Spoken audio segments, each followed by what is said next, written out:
Desain jersey atlet Indonesia yang akan berlaga di Olimpiade Paris 2024 menjadi perbincangan di media sosial. Jersey karya desainer Didit Hedi Prasetyo tersebut disumbangkan secara gratis untuk mendukung kiprah atlet Indonesia di ajang 4 tahunan itu. Hal ini mendapatkan respon positif dari netizen, baik di dalam maupun luar negeri. Ada pula warganet dari Malaysia yang memuji desain jersey Indonesia di platform X dan membandingkannya dengan desain negaranya. Ada pula di TikTok ramai ungkapan respect terhadap Didit karena mendesain jersey nasional dengan modal sendiri dan tanpa memungut biaya. Sebelumnya, putra Prabowo Subianto tersebut mengaku terinspirasi dari lagu Berkibarlah Benderaku, ciptaan Ibu Sud dalam mendesain jersey Olimpiade Indonesia.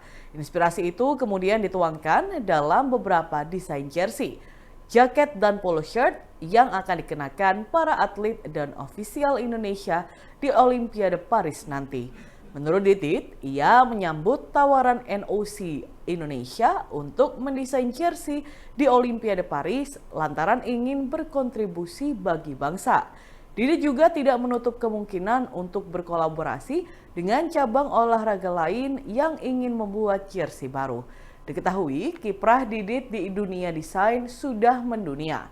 Chef de Mission atau CDM kontingen Indonesia untuk Olimpiade 2024 Paris, Anindya Novian Bakri mengatakan Didit sudah malang melintang di dunia mode internasional termasuk Paris.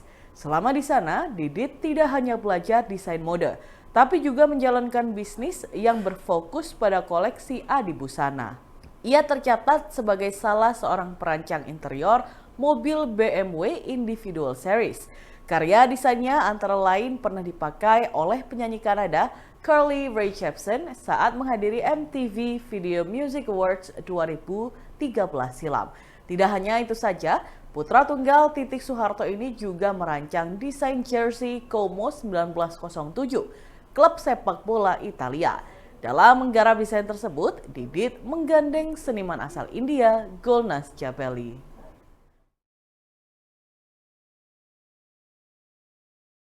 Kapal perang milik Angkatan Laut Iran terbalik di Pelabuhan Selatan Bandar Abbas. Peristiwa ini terjadi saat kapal sedang dalam proses perbaikan. Media pemerintah Iran, IRNA, merilis gambar kapal fregat Sahan yang terbalik pada Minggu 7 Juli 2024. Dilaporkan akibat insiden tersebut, sejumlah orang terluka dan dilarikan ke rumah sakit. Angkatan Laut Iran mengatakan kapal terbalik seusai kehilangan keseimbangan karena masuknya air. Beruntung kapal tersebut bisa segera dikembalikan keseimbangannya. Media Inggris Reuters juga melaporkan insiden terbaliknya kapal perang Iran mengutip pernyataan resmi dari Angkatan Laut. Sebagai informasi, kapal fregat Sahan merupakan salah satu kebanggaan Iran. Kapal ini dilengkapi dengan sistem pertahanan udara jarak menengah sayap 3 dan sistem pertahanan rudal presisi Kaman. Namun media Iran tidak menjelaskan mengapa kapal tersebut kini diperbaiki di dermaga.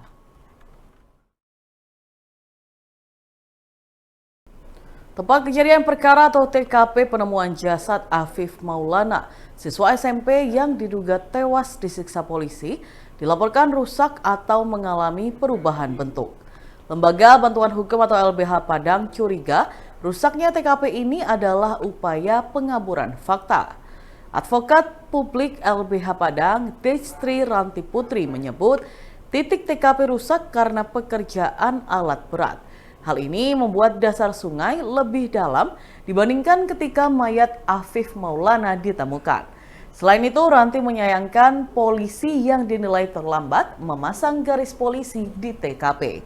Garis polisi baru dipasang pada Jumat 28 Juni 2024, pekan lalu, yakni 18 hari setelah kasus kematian Afif Maulana dilaporkan ke Polresta Padang. Ranti menyebut di sekitar TKP memang sedang ada pengerjaan penguatan tiang jembatan. Namun ia menyayangkan pekerjaan pada tanggal 28 Juni itu justru menggali titik TKP kasus kematian Afif Maulana. Menurut pantauan Kompas ID, pada Sabtu 29 Juni. Terdapat bekas roda rantai alat berat di lokasi kejadian. Menurut warga yang tidak bersedia disebutkan namanya, garis polisi baru dipasang sehari sebelumnya dan dasar kolam memang jauh lebih dalam dibandingkan saat penemuan mayat. Ranti pun menyorot kejanggalan-kejanggalan dalam pengusutan kasus kematian Afif Maulana sebelum rusaknya TKP. Salah satunya adalah rekaman CCTV Polsek Kuranji Padang yang disebut hilang. Ranti menegaskan kasus kematian tidak wajar Afif Maulana semestinya diseriusi oleh polisi, bukan malah mencari dalih dan menyampaikan opini yang jauh dari substansi kasus. Sementara itu, Kapolda Sumatera Barat, Irjen Suharyono menyebut kerusakan TKP dan terlambatnya pemasangan garis polisi tidak penting dalam pengusutan kasus kematian Afif Maulana. Suharyono pun berpegang teguh pada keterangan saksi A kepada polisi. Saksi A menyebut Afif mengajaknya melompat sehingga polisi berkeyakinan Afif lompat dari jembatan, bukan disiksa polisi. Sebanyak 2.708 penari Turonggoyakso di Kecamatan Dongko, Kabupaten Trenggalek, Jawa Timur memecahkan rekor muri sebagai pagelaran tari Turonggoyakso dengan peserta terbanyak pada Minggu 7 Juli 2024. Pagelaran tari Turonggoyakso yang digelar di lapangan Kecamatan Dongko tersebut merupakan rangkaian dari upacara adat Ngetung Batih yang merupakan tradisi tahunan masyarakat Kecamatan Dongko dalam menyambut Tahun Baru Hijriah. Perwakilan Muri Sri Widayati menuturkan tari Turonggoyakso tercatat di Muri dengan kategori rekor dunia ke-11.718 yang mana penghargaannya diserahkan langsung ke Panitia Ngetung Batih Kecamatan Dongko. Ia mengungkapkan hal ini luar biasa karena biasanya pemecahan rekor muri diselenggarakan oleh tingkat kabupaten. Namun ini bisa dipecahkan oleh tingkat kecamatan. Sementara itu, Ketua Panitia Ngetung Batih Didit Sasongko menuturkan pemecahan rekor muri tersebut merupakan salah satu capaian terbesar dari hasil gotong royong masyarakat Kecamatan Dongko. Menurut Didit, butuh waktu kurang lebih 1 bulan dalam menyiapkan upacara adat Ngetung Batih yang ditutup dengan tarian Turonggoyakso dengan jumlah 2.708 penari. Pihaknya memilih tari Turonggoyakso karena ini adalah ikon Kecamatan Dongko dan ikon Trenggalek. Dengan pemecahan rekor muri ini, Didit berharap tidak akan ada daerah lain yang mengaku bahwa Turonggoyakso berasal dari daerahnya. Ia menegaskan hak paten Turonggoyakso adalah asli dari Kecamatan Dongko, Kabupaten Trenggalek dan bukan dari daerah lain. Dan Tribuners, berikut kita simak bersama wawancara dengan perwakilan Muri Sri Widayati, Ketua Panitia Ngetung Batih Didit Sasongko, dan Bupati Trenggalek Muhammad Nur Arifin. Rekor muri kali ini, Bu? Ya, jadi pada hari ini 7 Juli 2024 kami dari Museum Rekor Dunia Indonesia hadir ke Kecamatan Dongko, Kabupaten Trenggalek untuk menyaksikan satu kegiatan spektakuler dalam rangka nguri-nguri atau melestarikan budaya, yaitu pagelaran tari Turonggoyakso dengan peserta terbanyak ada 2.708 peserta. Kegiatan hari ini luar biasa dan kami nyatakan ini tercatat di Muri dengan kategori rekor dunia, tercatat sebagai rekor ke-11.718. Kami anugerahkan piagam penghargaannya kepada Panitia Upacara Ngetung Batih Kecamatan Dongko, Kabupaten. Ini rekor pertama berarti? Atau sebelumnya pernah? Untuk kecamatan? Ya, biasanya memang kami menghadiri kegiatan pencatatan rekor itu oleh pemerintah kabupaten, pemerintah kota gitu. Tapi ini tingkat kecamatan memang agak jarang. Jadi memang ini sesuatu yang luar biasa. Tingkat kecamatan mampu menggelar pagelaran spektakuler yang hari ini. Pemecahan rekor muri ini, Pak? Ya, jadi rekor muri ini adalah capaian terbesar masyarakat Kecamatan Dongko.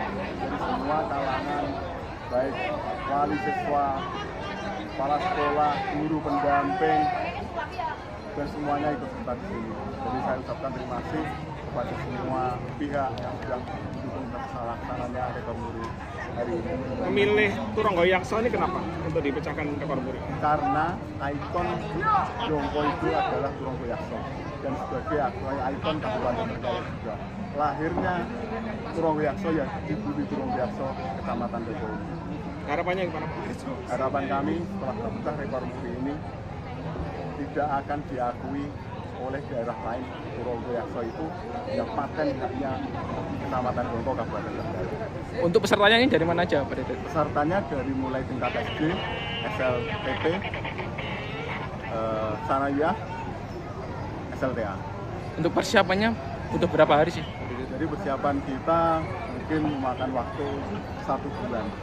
Itu saya juga mengucapkan terima kasih kepada Bapak Korwil Jam.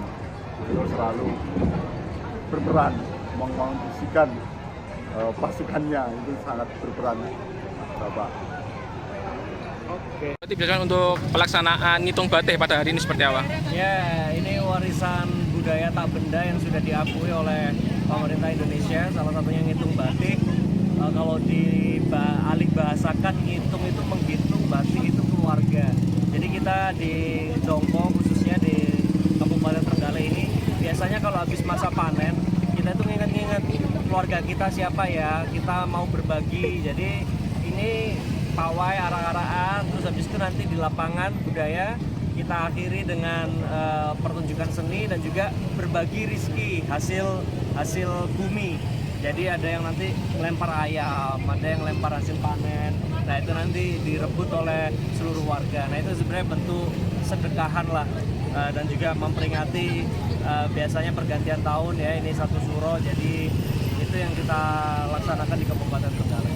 Antusias untuk menyukseskan ngitung batik dari masyarakat seperti apa Bu Bupati? Antusiasnya luar biasa.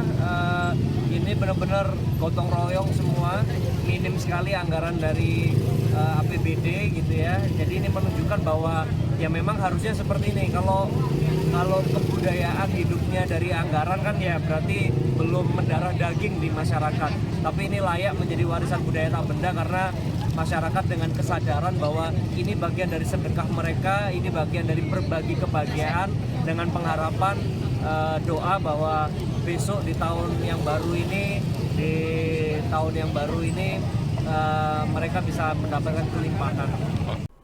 Seburuk apapun kita sebagai orang tua, mereka akan selalu siap menjadi anak-anak terbaik generasi bangsa. Itulah yang diungkapkan pertama kali oleh perajin batu akik Mu'alam.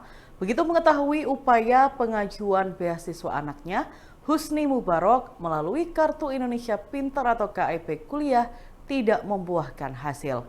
Husni, warga Desa Lantek Timur, Kecamatan Galis, Kabupaten Bangkalan, dinyatakan lulus ujian tulis berbasis komputer atau UTBK Seleksi Nasional berdasarkan tes atau SNBT 2024 di Universitas Trunojoyo, Madura. Perasaan bangga, haru, dan was-was pun seketika dirasakan Mu'alam yang berpenghasilan tidak menentu dari hasil membuat dan menjual batu akik. Bahkan untuk memiliki sebuah mesin gerinda duduk, ia harus memodifikasi mesin pompa air bekas. Saat ditemui reporter Tribun Jatim Network di rumahnya, Mu'alam menjelaskan ia memberanikan diri menuliskan angka Rp500.000 per bulan dalam kolom pernyataan profil ekonomi keluarga untuk kebutuhan uang kuliah tunggal atau UKT. Bagi Mu'alam yang berlatar pendidikan lulusan SMP dan tinggal di pelosok Kabupaten Bangkalan ini, lingkungan pembelajaran di perguruan tinggi dengan berbagai kebutuhannya merupakan perihal yang awam. Ia mengaku tidak mengetahui secara pasti berapa selanjutnya besaran biaya kuliah yang harus dikeluarkan untuk memenuhi kebutuhan anak lulus sebagai sarjana. Namun, ia tetap bertekad memberikan ruang seluas-luasnya kepada putra sulungnya hingga meraih gelar sarjana meskipun tanpa beasiswa KIP. Mu'alam mengaku tidak masalah dengan UKT Rp2.250.000 yang harus dikeluarkan untuk menunjang pendidikan sang anak. Ia berharap kuliah anak sulungnya dilancarkan hingga bahkan bisa melanjutkan ke jenjang S2. Menurutnya, suatu pekerjaan hanyalah sebatas syarat bagi setiap insan manusia dalam berusaha menjemput rezeki yang telah ditentukan oleh Sang Pencipta. Begitu juga dengan takdir Husni, diterima di UTM dengan memilih prodi psikologi. Setelah mengikuti wisuda di Madrasah Aliyah Plus Nurul Ilmi, Kecamatan Pademau, Kabupaten Pamekasan, Madura, Husni Mubarok lebih banyak membantu pekerjaan mu'alam di rumah. Pasalnya, sejak lulus SD, Husni lebih banyak menghabiskan waktu di pesantren. Dan Tribuners, berikut kita simak bersama wawancara dengan perajin batu akik mu'alam dan anaknya yang juga calon mahasiswa UTM, Husni Mubarok. Alhamdulillah anak saya itu diterima di PTN ternama lah, di Universitas Trunojoyo UTM. Alhamdulillah. Tapi kemarin itu saya mengajukan KIP ke UTM tidak terima, tapi tidak apa-apa. Diterima dengan UKT sebesar 2.250.000. Saya tetap berusaha untuk memasukkan anak agar anak saya itu jadi orang sukses. Mudah-mudahan dengan saya bekerja seperti ini, anak saya itu sampai ke selanjutnya ke S2. Kalau yang jualan akik, saya itu mulai dari hobi, mulai dari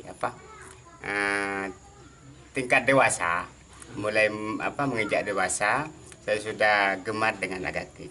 Kemudian saya mencoba untuk mencari batu-batu kerikil, kemudian saya potong, terus dibuatlah cincin.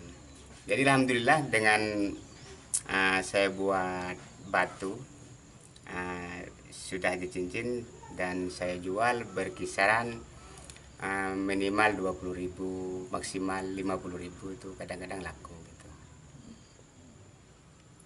Terus bisa menyekolah anak?